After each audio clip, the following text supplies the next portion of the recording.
I will introduce today's special guest. Today marks the 5th occasion that we've been honored to have Stephen Harper speak here.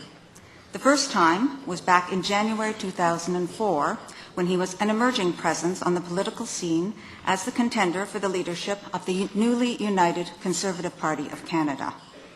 The second time was in November of 2005, when, as leader of the Conservative Party, he spoke of restoring ethics and accountability to government at the height of the federal sponsorship scandal. In April 2006, he joined us as Canada's 22nd Prime Minister and again made the case for accountability in government, this time his own government. Last November, the Prime Minister again took this to the stage to deliver an update from Ottawa and highlight his government's throne speech. This time, Prime Minister Harper joins us on the day that his party releases its much-anticipated election platform, and Canadians wait to hear how the federal leaders will respond to the turmoil in global financial markets. Stephen Harper has been at the forefront of national debate at every stage of his political career, and there have been many stages. He has been a federal candidate, an MP for the Reform Party, leader of the Canadian Alliance, leader of the opposition, leader of the Conservative Party, and now Prime Minister. And there was also a stint as the head of the National Citizens Coalition. An executive recruiter looking at his work history might conclude that this is a guy who likes to be in charge and who can't hold down a job. But it's not until you read Stephen Harper's Facebook entry that you realize how truly eclectic he is. Many of us know he is a huge hockey fan, but it turns out he is also keen on curling. Perhaps the sequel to the book he is now writing on the early history of professional hockey will be a book on his other favorite ice sport. We also learn that he's an avid karaoke singer and an accomplished self-taught piano player. But by his own admission, politics has been the better career choice.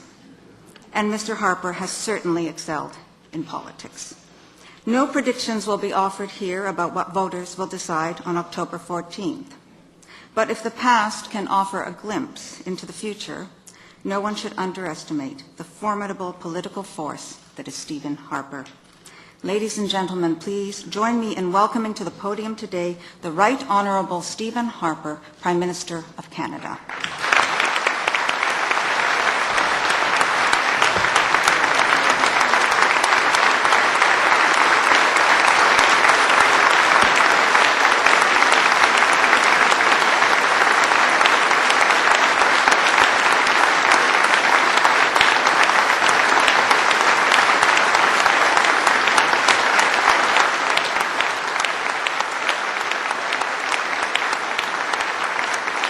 Thank you very much.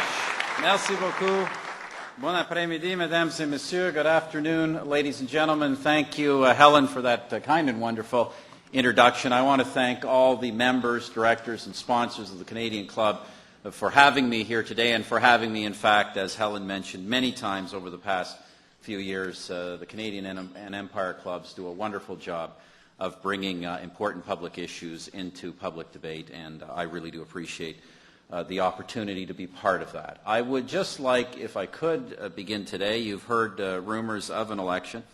I would just like to, if I could, draw attention to a few of my colleagues who are with me today. We have from York Simcoe, our candidate, and the House Leader for the Government, Minister Peter Van Loan is here. Where's Peter? From Simcoe Gray, Secretary of State for Foreign Affairs and International Trade and Sport, Helena Georges is here.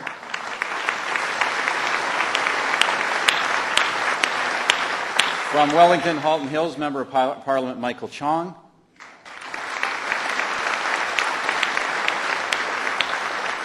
From Eglinton Lawrence, Joe Oliver. There's Joe.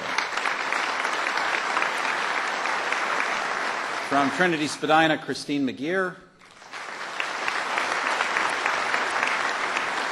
From Brampton West, Kyle Seaback. From Toronto Danforth, Christina Perot. And, of course, I would be very remiss if I did not mention the Member of Parliament from Whitby, Oshawa, the Minister of Finance, Jim Flaherty.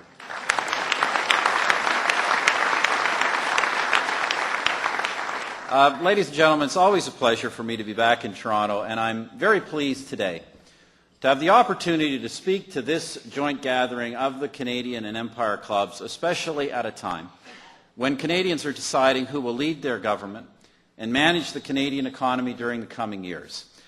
À la suite des récents événements mondiaux, je tiens à présenter notre plan économique et financier visant à protéger les Canadiens et Canadiennes en cette période d'incertitude. Certains pensent que si un plan n'est pas entièrement nouveau, ce n'est pas un plan, mais un leadership prudent ne crée pas une stratégie économique pour les nouvelles télévisées du soir et ne réécrit pas ses plans pour faire la une des journaux du lendemain. In the wake of recent global events, I want in particular to lay out our economic and fiscal plan to protect Canadians during a time of uncertainty. I do this knowing that there are some who are disappointed that for 4 weeks, as an incumbent government,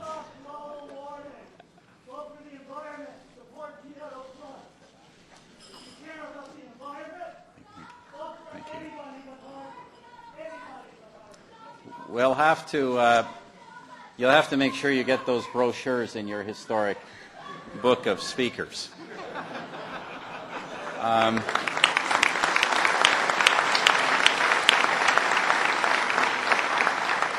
I know there are some who are disappointed that for 4 weeks as an incumbent government we have campaigned on a plan to move forward in the same direction instead of shifting to head somewhere else. That is the view that unless a plan is brand new, it's not a plan. But the truth is the opposite. If you are making it up in response to the latest news or the latest change in the stock market, then it is obvious you really don't have a plan. Prudent leadership does not set economic strategy for the nightly news or rewrite plans for the morning papers. On the contrary, as you know from your own business experience, the strengths of a plan are advanced preparation and consistent execution. You don't shift long-term plans for short-term considerations. And shareholders, like Canadians, expect to see results, not hear something new. In that spirit, the plan that I lay before you today is tested and true. En fait, on a une politique économique et financière cohérente depuis qu'on est entré en fonction. On a dit, dès le départ, qu'on fera les réductions fiscales abordables, qu'on réduirait la dette publique et qu'on garderait les dépenses sous contrôle et axées sur des résultats. In fact, we charted a consistent course on economic and fiscal policy since the day we took office. We said from the beginning we would make affordable tax reductions, reduce the public debt, and keep spending under control and focused on results. This realistic plan of action for the Canadian economy is built on 4 principles: keeping our budget balanced, lowering taxes, keeping inflation down, and investing to ensure we continue to create the jobs of the future. And in 3 consecutive budgets, that is precisely what we have done. This approach reflects our clear conviction as Conservatives that low taxes, less debt, and controlled and effective spending at the national level are a big part of the key to the long-run success of any economy. And that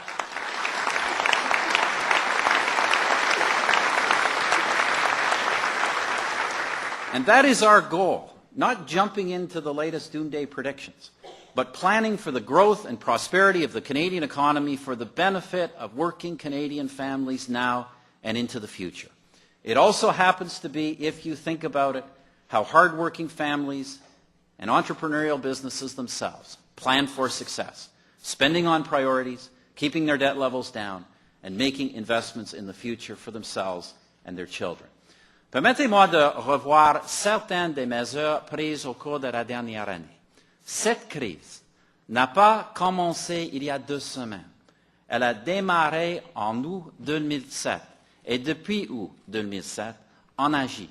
Let me take a moment to recap some of our actions over the past year. This crisis did not begin 2 weeks ago. It began in August 2007. And since August of last year, and again in the past few weeks, we have been responding to what has transpired ahead of the curve. As an example, allow me to refer to what I said to the Economic Club of Toronto 6 months ago this very day. I quote, "Our export-driven economy is expected to grow more slowly over the next 2 years. The economic downturn in the U.S., the tighter credit market, global financial volatility, the falling American dollar all pose some serious challenges for us. Some sectors are already facing the consequences of this or of longer-term adjustment pressures. And though overall inflation remains low, rising costs of some goods and in some parts of the country are squeezing the budgets of some Canadian families." Unquote.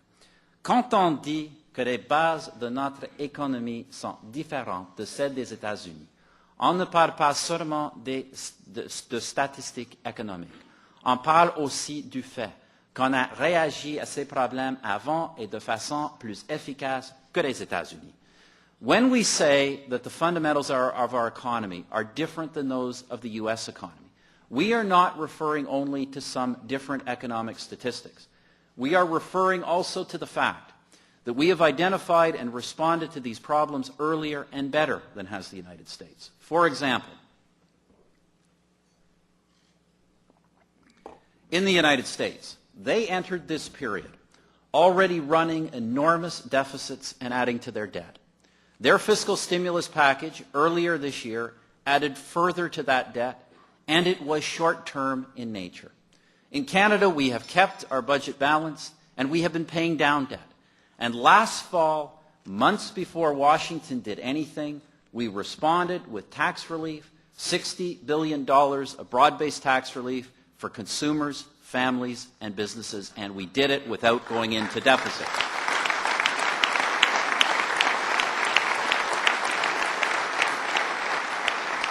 Our tax action is long-term in nature, especially on the business side, and as fiscal stimulus, it was actually proportionately larger than the American package. In the United States, they are still responding to the fallout of the subprime mortgage mess. In Canada, we acted early over the past year. We acted earlier to further strengthen our banking, disclosure, transparency, and regulations. We acted earlier to trim excesses in the mortgage market by reducing the 40-year mortgage to 35 years and requiring a minimum down payment of 5% for new government-backed mortgages. And we acted earlier through legislation to give the Bank of Canada additional tools to respond to the credit and liquidity crises as they have done this week. And due to these actions, we are not in a position of having to bail out our financial sector. So when some wonder, in the wake of recent events, why we haven't thrown together a new plan, the reply, of course, is that the plan on which we have been acting is the plan. In fact, the very reason we call it a plan is because action is planned before it is needed. Et comme le dit le dicton, il ne pleuvait pas quand Noé a construit son arche.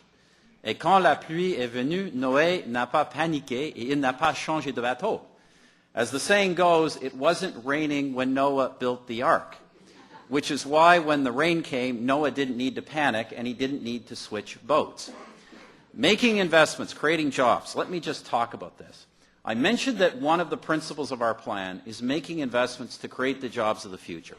This is a fundamental difference between our approach and that of the opposition parties.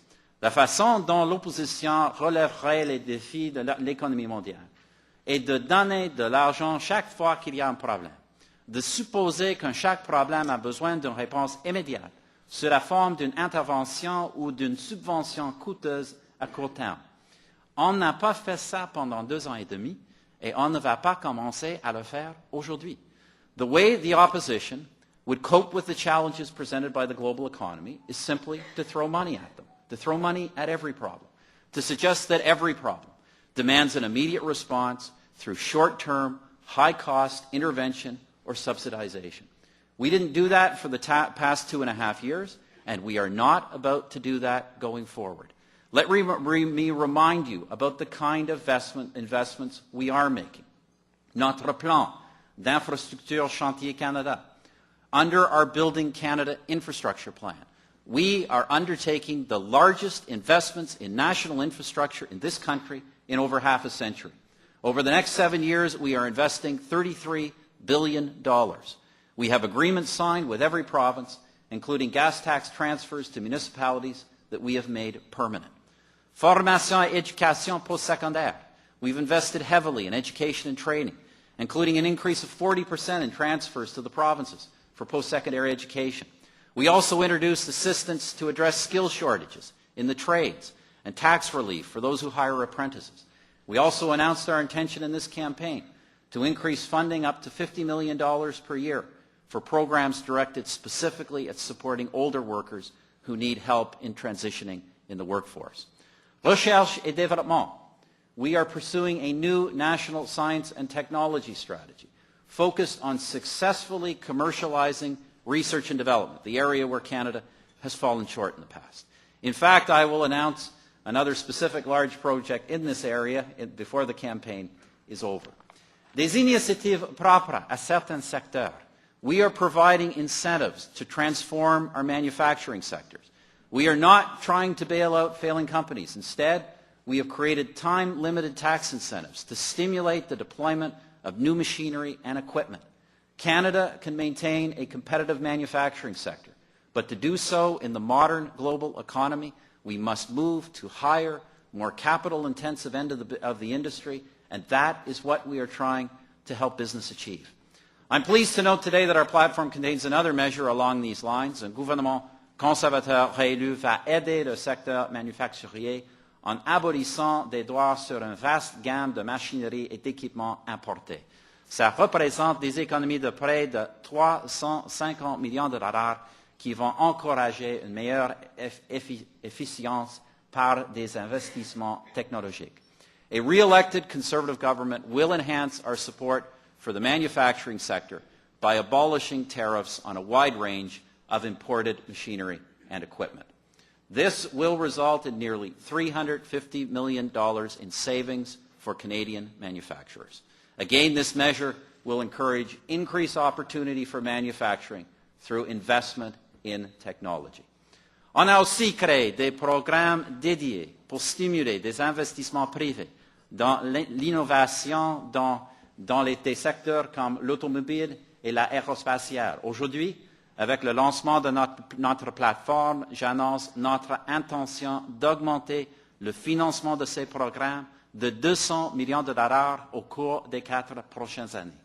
We have also created dedicated programs, We've also created dedicated programs that leverage private sector investment in strategic sectors such as automobile and aerospace. Today, with the launch of our platform, I am announcing our intention to expand these programs by $200 million a year each in the auto and aerospace sectors over the next 4 years.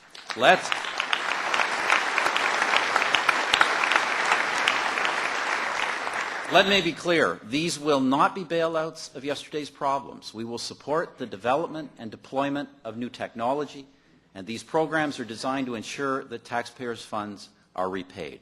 La fiducie nationale pour le développement communautaire. We've initiated the $1 billion Community Development Trust Fund targeted to rural Canada, where single industry towns have been hard hit by problems in specific sectors such as forestry. Once again, we are working with other levels of government to respond to infrastructure needs, worker retraining, and community development plans, not business bailouts.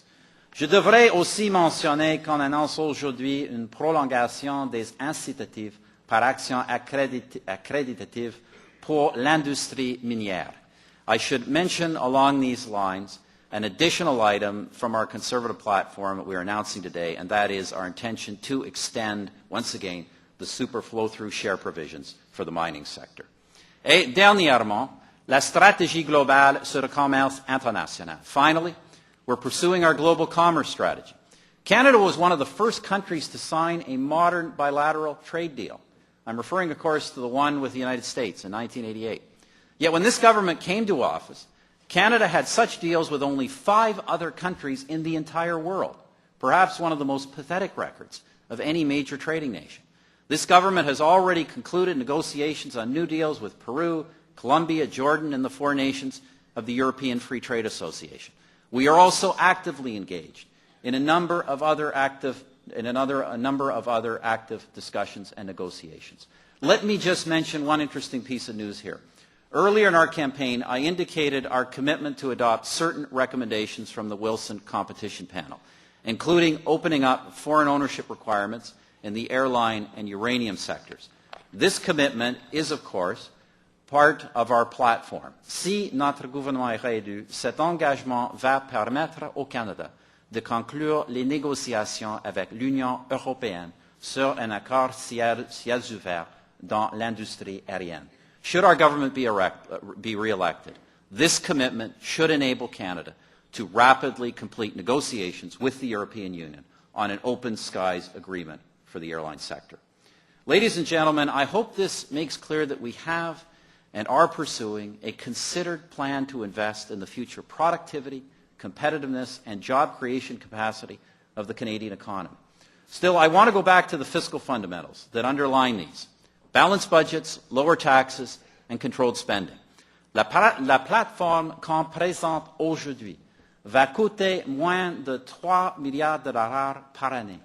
Les engagements des partis de l'opposition coûtent au moins 10 fois plus cher que les nôtres. Les plateformes des partis de l'opposition sont écrites dans un monde économique imaginaire, un endroit où l'argent pousse dans les arbres, où les dettes n'ont pas à être remboursées et où les taxes et les impôts sont bons pour l'économie. The platform we put out today has a fully implemented cost of less than $3 billion per year. That figure takes into account both our planned tax reductions and planned spending increases combined, over and above things we were already doing.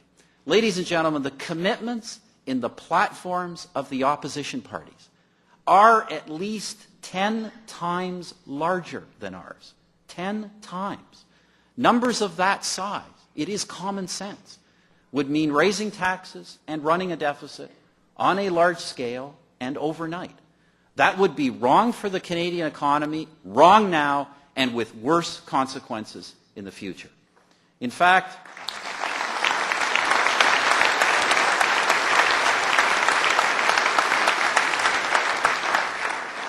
the other parties are calling for increased taxes on both individuals and businesses, including the imposition of a new carbon tax. To propose a massive increase in taxing and spending under today's economic circumstances, to propose in particular that we hit the energy and commodity sectors hardest just when their market valuations are falling, is not just wrong. It shows that the platforms of the opposition parties are written for an economic fantasy land, a place where money grows on trees, debts don't have to be paid back, and taxes are good for the economy. What the opposition essentially proposes is to hammer any sector making money, subsidize any sector in difficulty, and throw away the solid fiscal credentials that Canada has built. This cannot be excused as proving they care or wanting to do more. When people are looking at their stock portfolios and seeing the drop, how can you tell them that your solution is to come in and hit their savings with harder taxes? It doesn't make any sense. It is a recipe for disaster, nothing more, nothing less, and that is not the direction this government is going to go.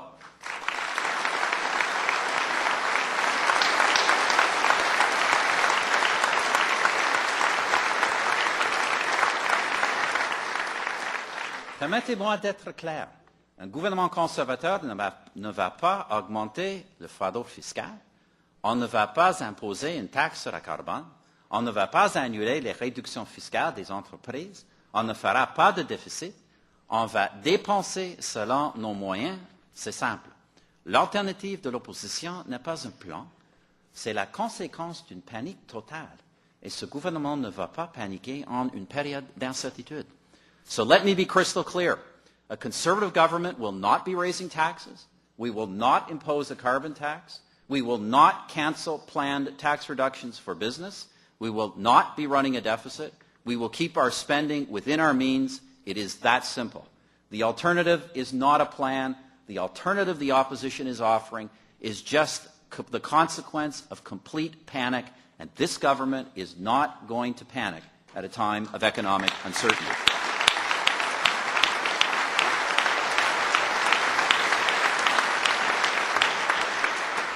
Mesdames et messieurs, je vais maintenant vous parler des réductions fiscales. Ladies and gentlemen, let me just conclude by saying something briefly about our tax reductions. As I said earlier, this government has proposed broad-based tax relief, has implemented it. Due to a host of income tax measures and cuts to the GST, the typical working family in Canada is saving more than $3,000 per year in federal taxes since we took office. That has been important to sustaining consumer confidence and given some recent cost pressures. And of course, it is also fair for hard-working, hard-pressed Canadian families. This government has also been pursuing aggressive tax reduction for business. In fact, by 2012, Canada will have the lowest regime of business taxation in the entire G7. Our plan makes some additional commitments to both personal and business taxation. But the measure I want to specifically highlight is the tax-free savings account. À compter du 1er janvier, les Canadiens et les Canadiens vont pouvoir investir dans le compte d'épargne libre d'impôt, le plus gros outil épargne personnelle depuis la création des REER il y a plus de 50 ans. Les Canadiens et les Canadiens vont pouvoir faire des économies que le gouvernement ne pourra jamais plus taxer. Starting January 1st, Canadians will be able to use the tax-free savings account, the biggest personal savings incentive since the creation of the RRSP more than 50 years ago. Canadians will be able to set aside savings that the government will never be able to tax again, because the money can be withdrawn at any time without penalty and without any loss to lifetime savings room. The savings and the earnings can be used flexibly to buy a new car, home reservation, trip of a lifetime, anything else. Obviously, this is important for individuals and families. Mais pensez un moment à l'importance de cela dans une perspective macroéconomique à long terme. Le puissant incitatif à créer une réserve croissante d'épargne nationale. Comparez ça à la situation qui prévaut aux États-Unis avec un marché de crédit qui croule dans le poids d'un secteur mobilier en déroute. Think for a moment also about how important this is from a long-term macroeconomic perspective. The creation of a powerful incentive to lead to a growing pool of national savings. Compare that with the situation south of the border, with a credit market buckling under the weight of an overextended housing sector. All the incentive there has been to borrow against equity and real estate holdings, leading to a housing market bubble that burst with nothing to fall back on except foreclosure and bankruptcy.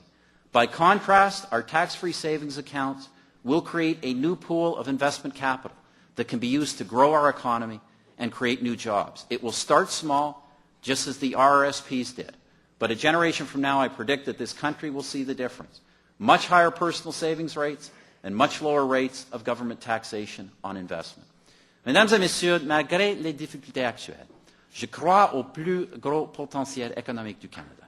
Ladies and gentlemen, notwithstanding current market difficulties, I believe in Canada's much bigger economic potential. And I believe that if governments lift the tax load off Canadians, free them from the debt burden, and focus the spending of their tax dollars on things that actually make their lives and their economy better, then there truly is no limit to what our country can achieve. Canada has reached a fork in the road. That's what this election is all about. As I have been cautioning for a long time, we are into a period of economic uncertainty and slower growth. It has happened before.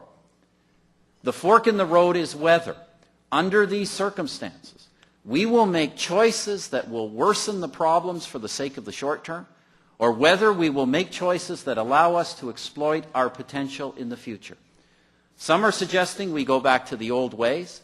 Their alternative to our plan is enormous spending, leading to increases and leading to deficits, higher taxes that would kill jobs and investment, a carbon tax that would raise prices, various forms of bailout and protectionism, and a promise to spend 30 days developing an economic plan only after they get elected.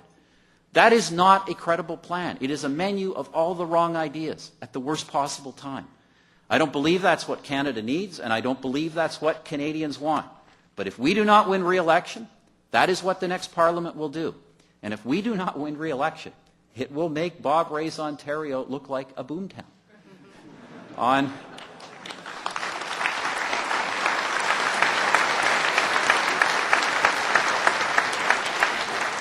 On October 14th, Canadians will choose between our real plan to protect the economy amid growing global uncertainty or the panicked promises of an opposition with no real plan and with policies that would take our country and our economy in the wrong direction.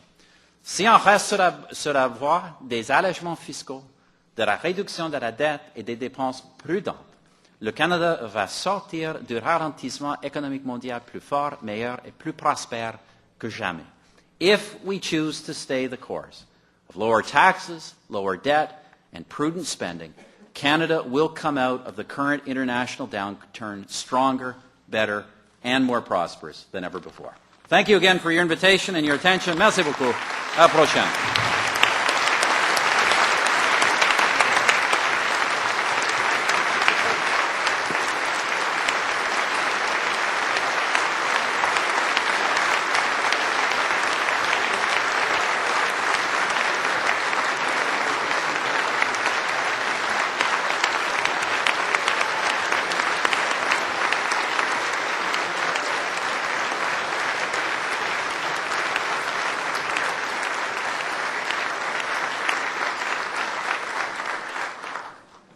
Thank you, Prime Minister. I will now call on Joanne MacArthur, President of the Empire Club of Canada, to offer official thanks on behalf of both clubs.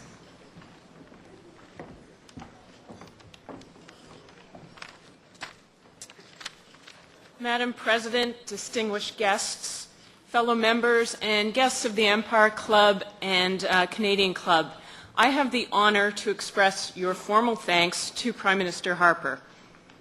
It has been a long tradition for leaders to address the Canadian and the Empire Clubs, over a century in fact.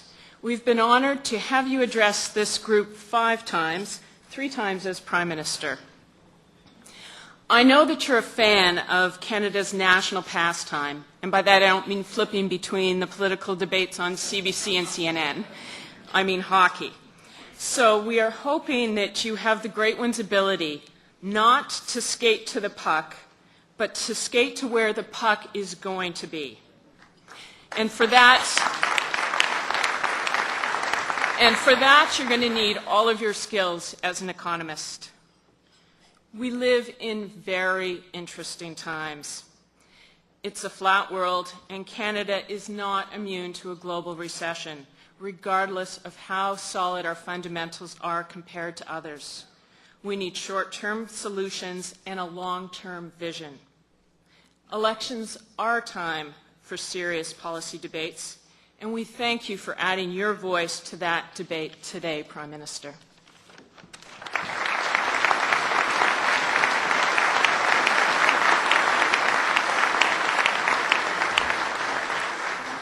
Thank you, Joanne.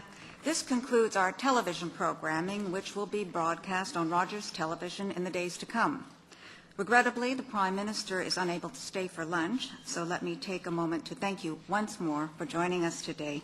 Thank you, Prime Minister.